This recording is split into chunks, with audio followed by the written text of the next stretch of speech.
Samantala mga kapuso, matapos nga po ang long holiday weekend ay marami tayong mga kababayan na humahabol na lumuwas dito sa Metro Manila matapos magbakasyon sa mga probinsya nitong Undas. Kumustahin na natin ang lagay ng trapiko sa North Luzon Expressway. May unang balita live, si Bea Pinlac. Bea, kumusta ang sitwasyon ngayon dyan? Traffic pa ba?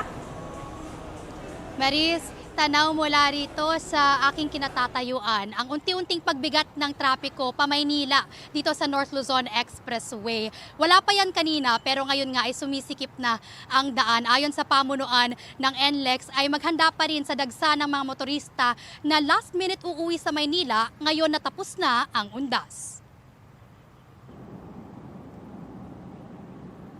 Kaninang madaling araw, naghahabol bumiyahe ang ilang motorista na pauwi pa lang sa Metro Manila galing probinsya pagkatapos ng Undas. Mas maganda magbiyahe sa madaling araw kasi lagi, hindi traffic. Kagabi po traffic, sobrang traffic po. So yun po, kaya po napagdesisyonan po namin na ngayong madaling araw na lang po umuwi para mas maluwag po yung daan. Bagamat ngayon lang sila bumiyahe, papasok pa rin daw sila sa kani-kanilang trabaho lalo't tapos na ang long holiday weekend.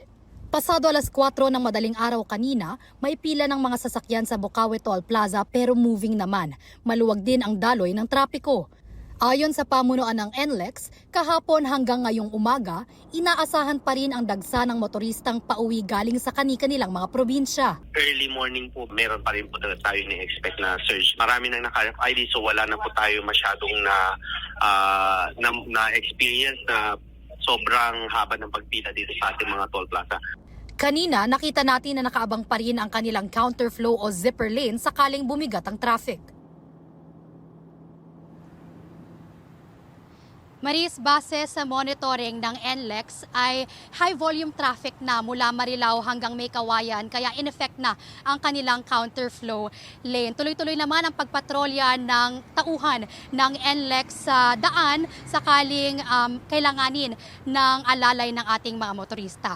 At yan ang unang balita mula rito sa NLEX. Bea Pinlac para sa GMA Integrated News.